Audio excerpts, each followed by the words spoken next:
Have you ever seen a miracle written thousands of years ago come alive right in front of your eyes? I want to take you back to a prophecy, not just a vague prediction or a symbolic poem, but a clear, powerful declaration spoken by the God of Israel. I will take you out of the nations. I will gather you from all the countries and bring you back into your own land. Now, imagine hearing that promise while standing in exile, with your homeland destroyed, your people scattered, your temple gone. For centuries, it must have sounded impossible, like poetry meant to comfort, but never to come true. But it did come true. Welcome to one of the greatest prophetic fulfillments in human history, the rebirth of the nation of Israel. This isn't just a political event. It's not just a war story or a geopolitical headline. What we're about to unfold is nothing less than divine history in motion. Ancient words written in Scripture, fulfilled with breathtaking accuracy on the global stage. Because no nation, none, has ever vanished from the map for 2,000 years, lost its land, its temple, its government, its language, and come back. No one, except Israel. But here's where it gets even more compelling. What's already happened is only 2/3 of the prophecy. That's right. 2 of the 3 stages of Ezekiel's vision have been fulfilled. The physical return? Done. The political restoration? Happening before our very eyes. But the final stage, the one that truly brings life to dry bones, is still to come. And when it happens, it will shake not just Israel, but the whole world. So I want to invite you into this journey, not just as a history lesson, but as a divine wake-up call. Because Israel is not just another nation on the map. Israel is God's prophetic clock. And with every tick, every conflict, every treaty, every gathering of people, you can feel time drawing closer to something greater, something final. So before we dive in, let me ask you something personal. Have you ever wondered if we're truly living in the last pages of the Bible? Have you ever considered that prophecy isn't about speculation, but preparation? Because this story, your story, is directly connected to what God is unfolding through Israel. Now, let me show you why. More than 2,500 years ago, a man named Ezekiel stood on the banks of a river in Babylon. He was 30 years old, far from home, watching his people live in exile, wondering if God had abandoned them for good. He had been born into the priesthood. He should have been ministering in the temple in Jerusalem. But the temple had been defiled. The kings were corrupt. And Babylon had already carried off much of Israel's nobility, artisans, and warriors. Everything he had prepared his whole life for was gone. But it was there, in a foreign land, that heaven opened up. In the middle of grief, God gave Ezekiel one of the most detailed and astonishing visions in all of Scripture, the vision of dry bones.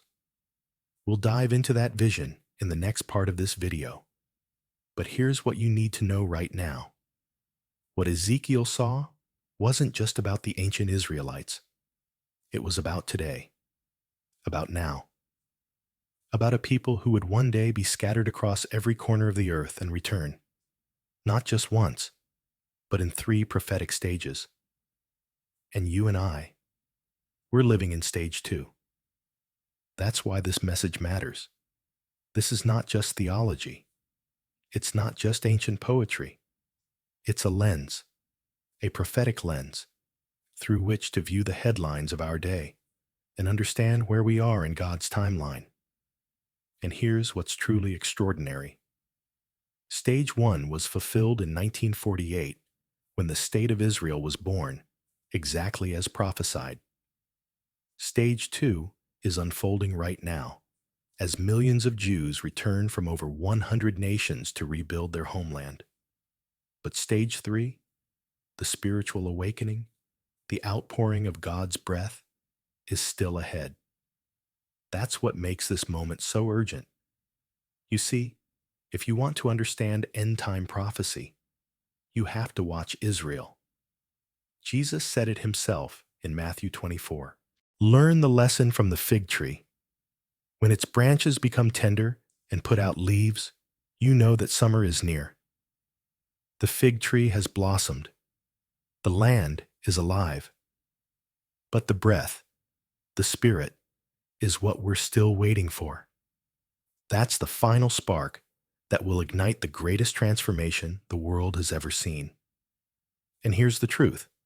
No one can deny anymore. What we once thought was metaphor is happening in real time. This isn't coincidence. This is divine orchestration. Every war, every peace treaty, every UN resolution, every rocket fired toward Jerusalem, it's all happening on God's schedule, not ours. That's why today's message is so important. Not just to inform you, but to awaken you. So stay with me. Because in the next section, we're going to walk through the full vision Ezekiel saw, step by step, and uncover how it's not only unfolding, but accelerating. And when you realize how much of it has already come to pass, you'll never look at world news or your own life the same way again. The valley of dry bones is no longer silent. The bones have returned. The body has formed. Now, we're waiting for the breath. So what does that mean for us today? Let's find out together. There was once a valley, a place so barren, so lifeless, that even the wind dared not linger there. A graveyard of hope, littered with bones bleached by sun and silence. This wasn't just a valley in the physical sense. No, this was the spiritual landscape of a people broken, scattered, and forgotten. And yet, from that very valley came one of the most powerful promises in all of Scripture. To understand this prophecy, we must journey back 2,600 years, to the fall of a nation and the rise of a prophet. When King Nebuchadnezzar of Babylon marched into Jerusalem, he didn't just conquer a city, he fractured a covenant. Thousands of Jews were taken into exile, among them a young man named Ezekiel. He was just 25 years old, a priest in training, born into a life of temple service. But exile rewrote his destiny.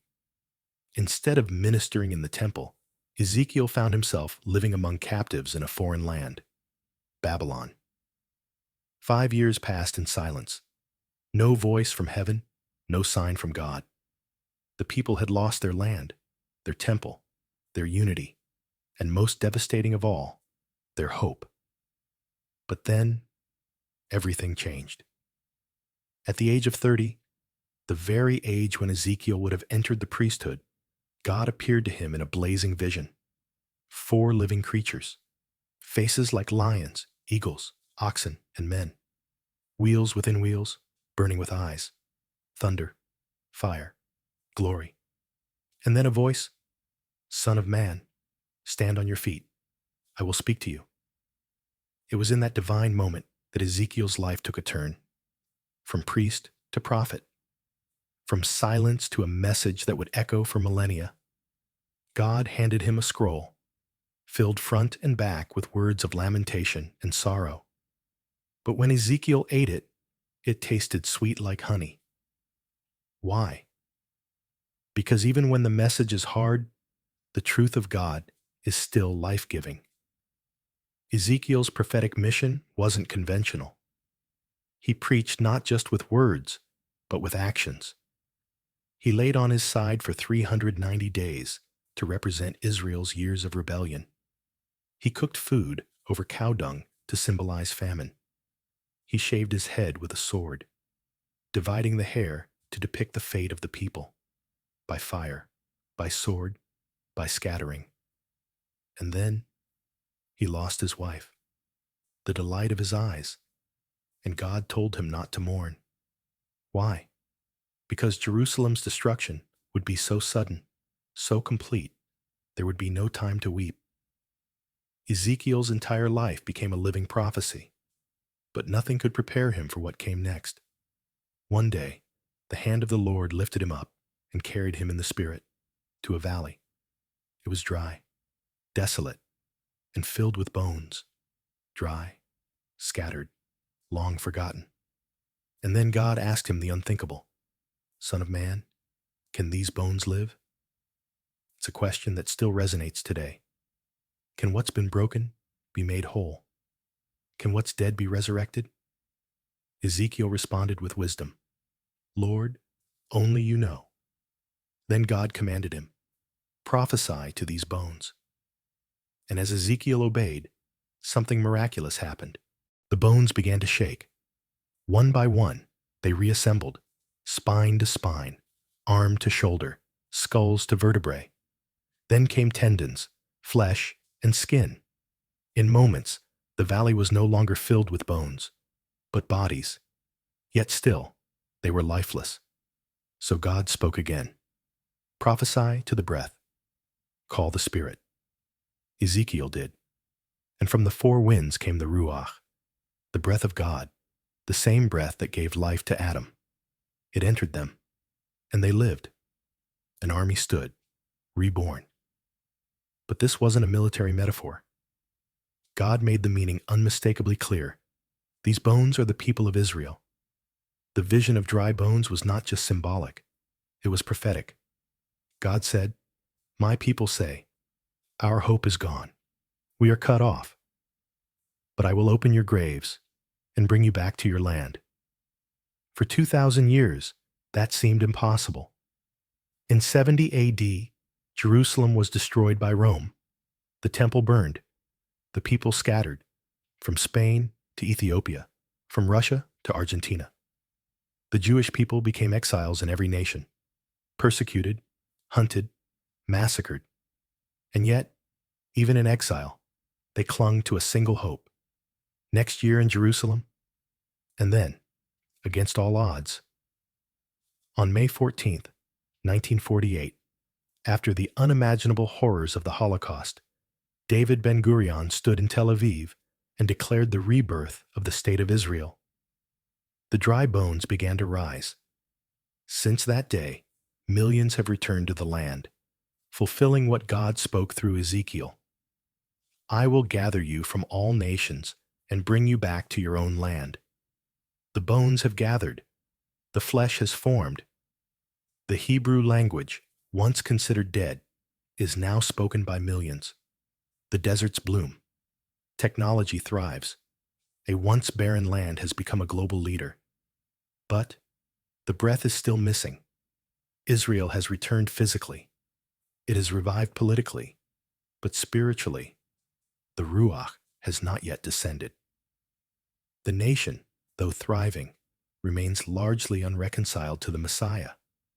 The final act of Ezekiel's vision, the spiritual awakening, has not yet come to pass. But it will. The prophets spoke in unison. Jeremiah said, "I will write my law upon their hearts." Joel declared, "I will pour out my spirit on all flesh." Zechariah foretold, "They will look upon me, whom they have pierced." And Paul, in Romans 11, affirmed, "All Israel will be saved." And when that day comes, when the Spirit breathes into the nation, it won't be quiet. Revelation 7 tells us 144,000 will be sealed from every tribe. These are not abstract symbols. They are real people, chosen for a real mission. To proclaim the gospel during the most turbulent time the world has ever known. The story of Israel isn't just history, it's prophecy in motion. From exile to resurrection, from ashes to revival. 2 stages are complete. The bones have come together. The body is alive. But we still await the breath. And when it comes, it will mark a global turning point. So the question is, Will you recognize it when it happens? Israel is not just another nation. It is God's prophetic clock, and the hands are moving fast. Stay with us, because in the next chapter, we'll uncover the war that's coming next, one that the prophets saw thousands of years ago. A war not just of nations, but of destiny. If this story has opened your eyes to the deeper meaning of prophecy, don't forget to like this video, subscribe, and share it with someone who needs hope, because this isn't just about Israel. It's about all of us and what comes next. God bless you, and stay ready. So here we are, standing at the edge of prophecy, not just looking back at what has been fulfilled, but peering into what's still to come. Because the vision doesn't end with dry bones breathing again. No, Ezekiel saw more. He saw war, a war like no other. The Bible calls it the Battle of Gog and Magog. It's not fiction. It's not allegory. The nations named in Ezekiel 38 and 39 are real. Today, we know them by different names: Iran, Libya, Sudan, Turkey, but they still move across the same map. One day, according to Scripture, these nations will unite in an unlikely and terrifying coalition. And their target won't be just a city, but Israel, the reborn, restored land of prophecy. But what happens next is nothing short of supernatural. God Himself intervenes, not with diplomats, not with armies, but with earthquakes and fire from heaven. This isn't a war that Israel wins on its own. This is a battle where the Lord Almighty fights for His people, just as He did in the days of Moses, David, and Joshua. I will magnify myself, God says, and all nations will know that I am the Lord. Think about that. This future moment isn't just about global politics. It's a divine appointment, a heavenly setup that will awaken the world to the reality of God's authority. And Ezekiel isn't alone in this vision. Centuries later, the prophet Zechariah echoes the same story. He sees nations rising against Jerusalem, the city attacked, the people scattered, but at the darkest moment, He comes. The Messiah, the one who was once pierced, now descends in glory, standing once again on the Mount of Olives. And the book of Revelation? It confirms it all. After 1,000 years of peace, Gog and Magog rise one final time. The enemies of God surround the beloved city, and then fire falls. Not a drawn-out battle. No chance for escape. Just the hand of God bringing swift and final judgment. This is what prophecy reveals. Israel's destiny is not chaos. It's choreography. Every war, every alliance, every attack is a tick on God's prophetic clock, perfectly timed. And make no mistake, Israel is not just another country. It's the stage for God's final act, the land where He once walked, the land where He died and rose, and the land where He will return as King of Kings. So, the question we must ask is not when these things will happen. It's where do we stand when they do? Because there are no neutral sidelines in the story of redemption. Either you stand with the Lamb or with the dragon. Either you're sealed by the Spirit or exposed when judgment falls. That's not to scare you. That's to awaken you. Because today, right now, grace is still extended. The same God who promises judgment also offers mercy through Christ, the Messiah. There is no condemnation for those who are in Him. Romans 8:1. But the door won't stay open forever. The war is coming. The King is returning. And everything that was written is now being fulfilled. In our headlines, in our timelines, in our very generation. So, I leave you with this. When the final trumpet sounds, when the fire falls and the skies split, When God fights for Jerusalem once again, whose side will you be on? If this message has stirred something in your heart, don't ignore it. Leave a comment below, not just for us, but to declare where you stand, because your voice matters in this hour.